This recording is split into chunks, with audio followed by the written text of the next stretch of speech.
Welcome to the Cynthia Nyamai show. In our society, we do not have mental illness. It's not that we don't suffer from mental diseases, it's that we do not want to talk about it. It's almost like a taboo. We are ignorant about this topic. Today we look at mental illness through Samuel, who has bipolar. Let's get a little bit educated about it. Coming up shortly. Thank you so much, Samuel Boiyo, for joining us today. Thank you too. Now, I've listened to your story online, Yes. where you talk a lot about mental health. But first, before we get to that, I want to know a little bit about you. Who are you? Where did you grow up, and how was your childhood? Okay, my name, as you have said, is Samuel Boiyo. Yes. I stay here in Nairobi, Zimmerman.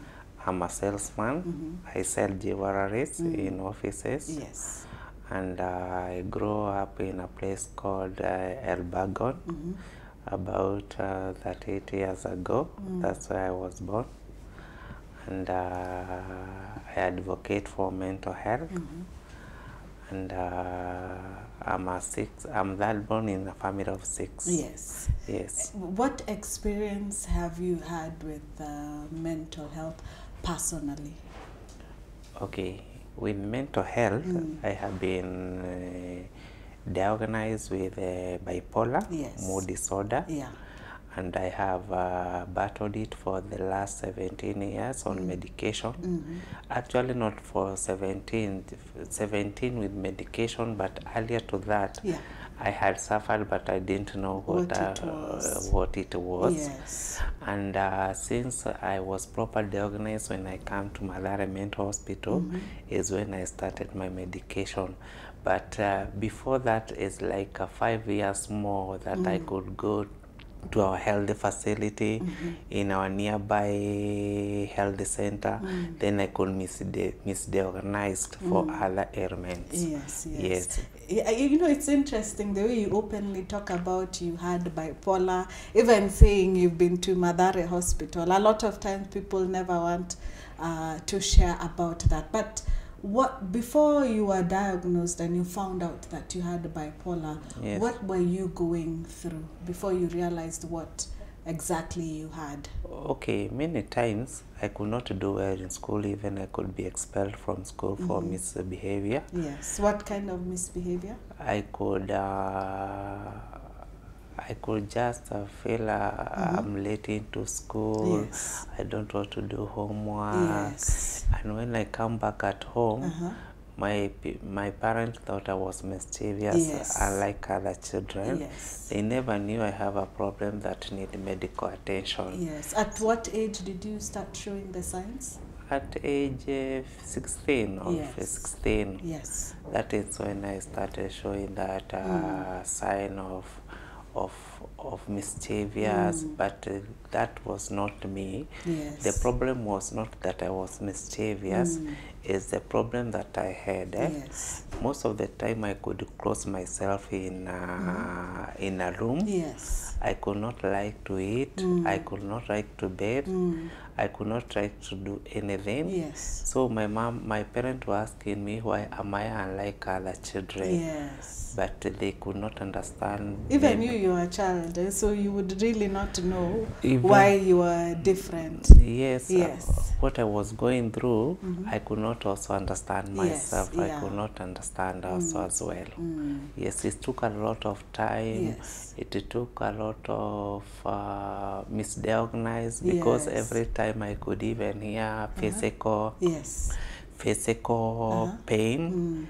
Then when I go, for example, so you'd have like aches on your body? Yeah, like abdominal pain. Yes. And when I go to the hospital, there is nothing. Not that was a manifestation of the mental illness, that bipolar. Yes. So after a long time, when I came to Nairobi, that is when I was told there is a Malare Mental Hospital. And when I went there Yes. is when I was properly diagnosed and I started my medication. Since then, I have been on and off medication, and at times I relapse when the life stresses overwhelms me. Yes. And what made, whoever recommended you to Mathare Hospital, what signs were you showing then for them to suspect maybe this is a mental illness? Okay, what happened, I tolerated and it became outgrown. Okay. The small physical ailments that the signs that I had also become bigger. Then I could now think of so many things. I could think of how many, I have a lot of money in the bank. Yes. I could think I want to become a president. Yes. I think I want to relate with the very prominent people at the time. Yeah. I was like, and you would say and tell people, I have a lot of money in the bank. Yes. And I want to associate me with big people. I want to be a member of parliament.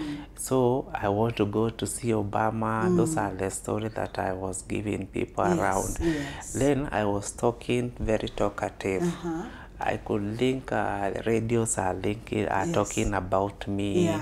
Then is when a friend of mine. So when you're listening to the radio, there's a story going on, you're like, these people are talking about me. Exactly. It's Yes. serious as that. Yeah. So that is when I'm on maniac side. When we talk about bipolar, it has two extremes.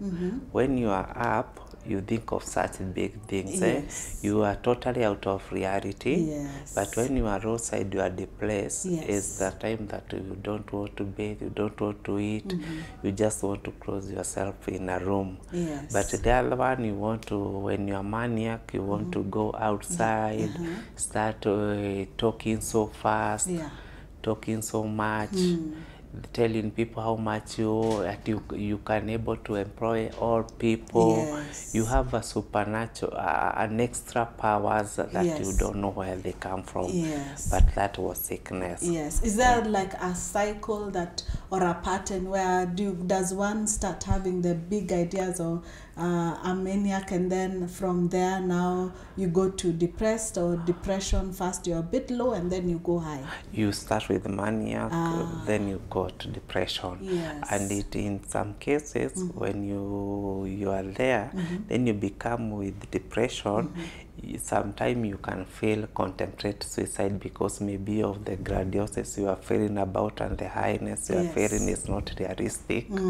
You feel you are worthless. Yes. You are normal, so you sometimes you can feel like you want to commit suicide. Yes. So you went to Mathare Hospital, then they told you exactly what you have? Yes, they told me after a proper examination, I was told there is a bipolar mood disorder which needs to be managed by medication. Had you heard about bipolar before this? No, even... and in your family, had you ever seen the similar signs? Okay. No. Even I was so young, I didn't even understand there is a place like Mathare. Yeah. How old were you then? I was like 19 years. Wow. I was 19 years. Yes. Even I didn't get a chance to complete my education because of in and out of school. Yes. Because of the sickness. So, when I was first taken to Mathare, actually I was taken there by police. What happened? During that maniac, I could go to churches and start interrupting people there in front because I have get out of control. So then at daytime, that was a night vigil. Then I was chased out of the compound, the church. Then I stayed outside the compound. I started singing outside there till morning. Yes. During the day, I passed in the church, International Christian Church around Mombasa Road. I went, I found people, they were gathering, they were praying. Then I took a hard bag. I wanted to sit to join them in prayer. They said that I was wanted to steal. That was my first time that I was taken to Mathare, because I was beaten, taken to Rangata police station, and then when I went to court, I was told to go to Mathare for mental checkup. That's when I started my journey in Mathare Mental Hospital. So now that's when they found out that you were unwell and you were diagnosed. How do people, for the sake of educating people a little bit, how do people react to you, especially when you're in the maniac stage? People see you shouting or you're joining a church and so on. How do they react like they're educated? They can tell this is what this gentleman is going through, or do they a lot of times, like at the church now, call police? What has been your experience? Okay, at different instances, you find people are there to judge you, misjudge you. They can say maybe you have taken bang, you have taken alcohol, and they didn't know, they can't realize that they are not aware of any mental problem you may have in, or how helpless you are and you are in need of help. So most public and people at large, and this is the main reason why I like talking about it, to create more awareness to the public, so that when they see people like that, not to take them for criminal. Like now they took me for a criminal and I was not for that. But it's good for people when you see someone in such a similar situation, at least to help and to take him to hospital. Also people like, I could now go to the market. I take something, I could go to a hotel. I take food without some customers' food. Without their permission, I could be beaten. They could not know. But actually now when we think about it, it should make sense if you're a normal person. If this person has just come and is eating my food, maybe something is not right. But I think we are so quick to judge. They are quick to judge, and I could be beaten. And to punish. I was being punished largely for taking such measures. And that's why I said, once I get well, I will try to get platform to talk about, to educate the public. Those are not criminal as they say. You can even go to the market, you take a banana, then you are beaten. Then not that you are willing to take without the payment, is because you are sick and you are helpless. And that is maybe what your mind is telling you.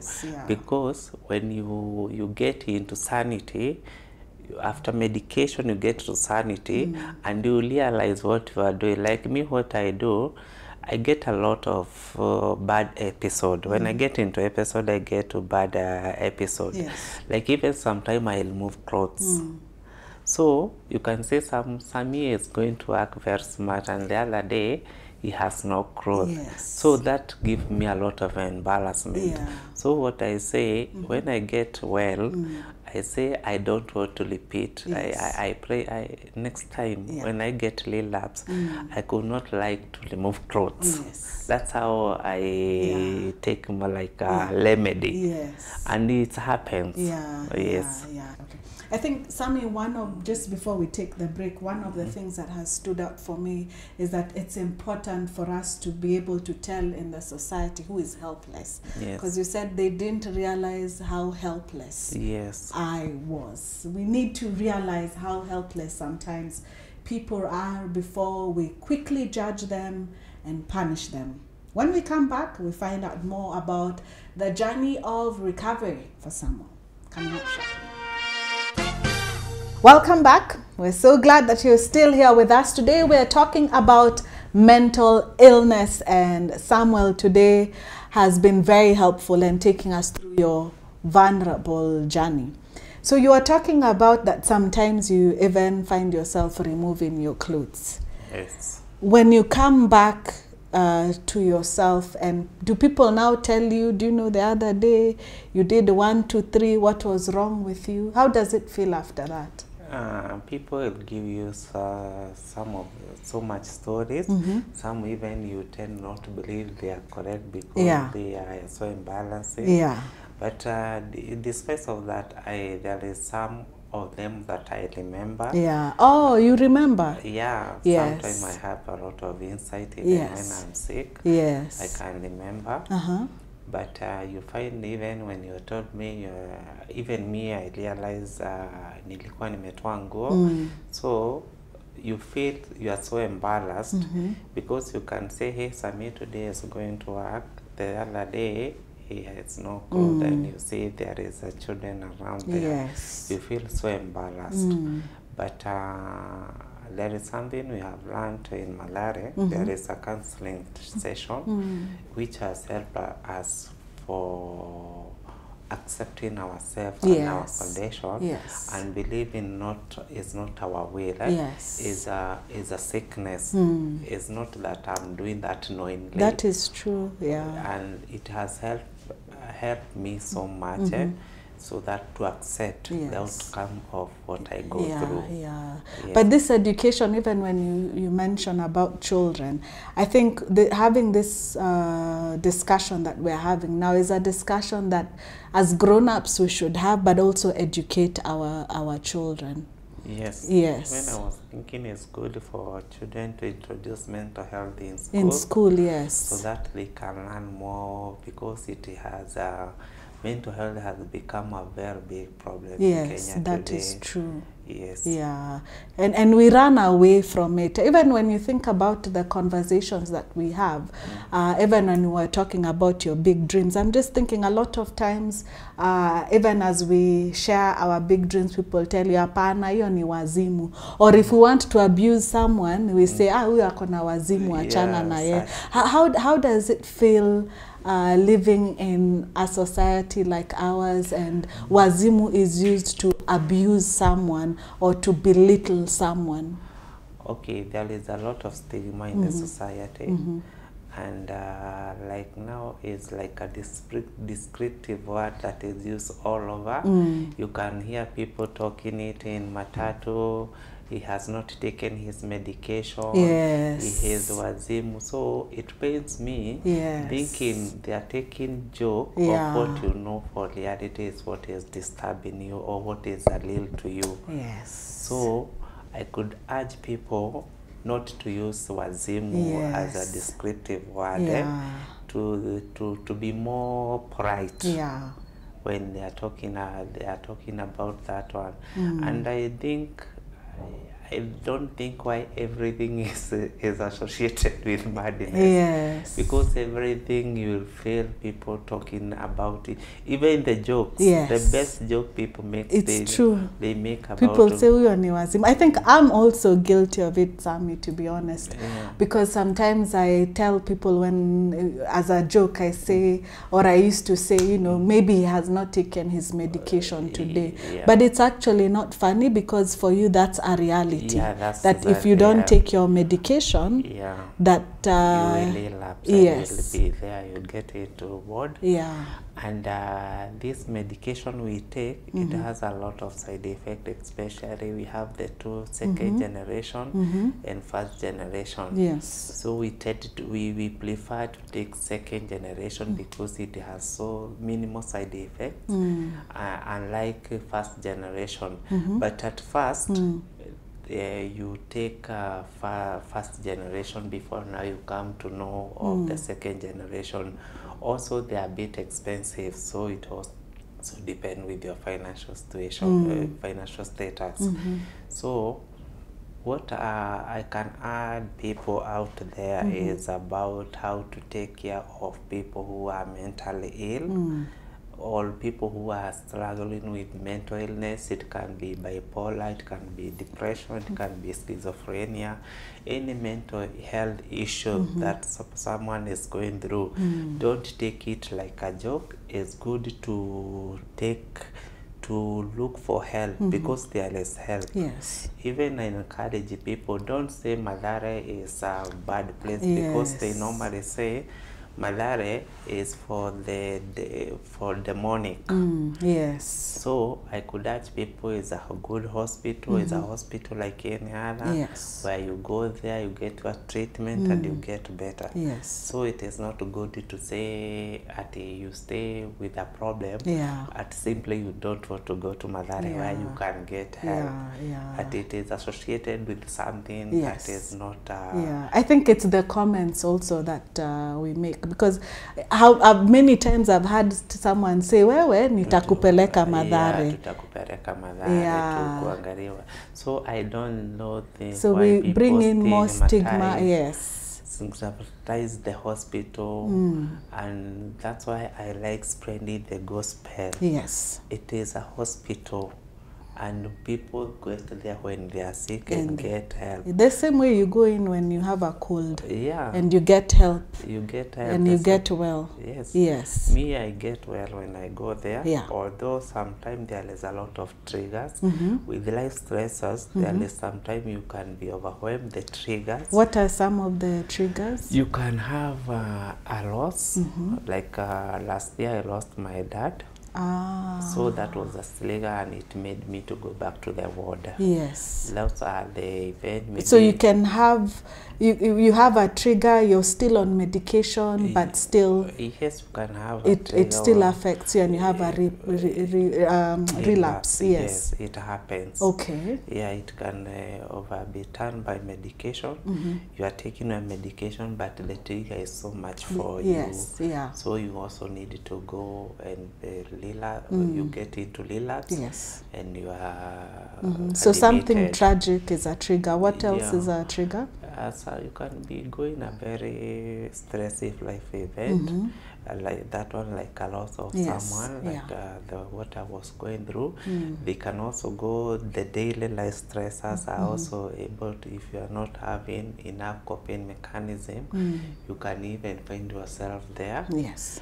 And so it's important for people who are living around someone who is mentally ill to understand the triggers and try and prevent a you need a very good support system that can know when you are getting into this one, so that you can be assisted when you need.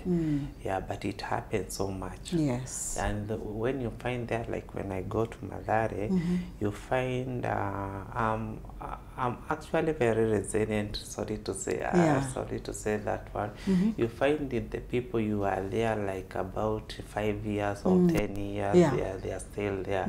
So I count myself lucky, and that's why I try to campaign for spreading the gospel of mental health. Yes. It's something our society still doesn't talk about, and especially for men.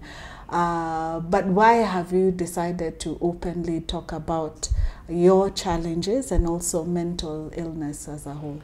Okay, fine. First, there is something I think if, for example, there was somebody who was talking before I went through all the suffering that I went, I could maybe get help earlier. Yes. I could not suffer so much. So I try all my level best. If I get a small platform, I create awareness so that maybe if this news comes and gets someone outside there, and they're able to go for help without so much suffering. I could not spend so much years like now, or you are going to our health facility for misdiagnosed. You just go direct when you feel you have these symptoms and this, people who around you know what you are going through. They can even seek help.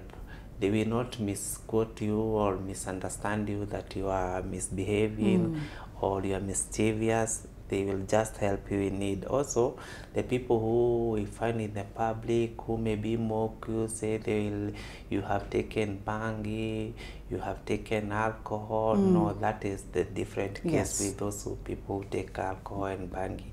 So your case is different from them. Yes. Yes. How would you like to see our society assist and help people with mental illness?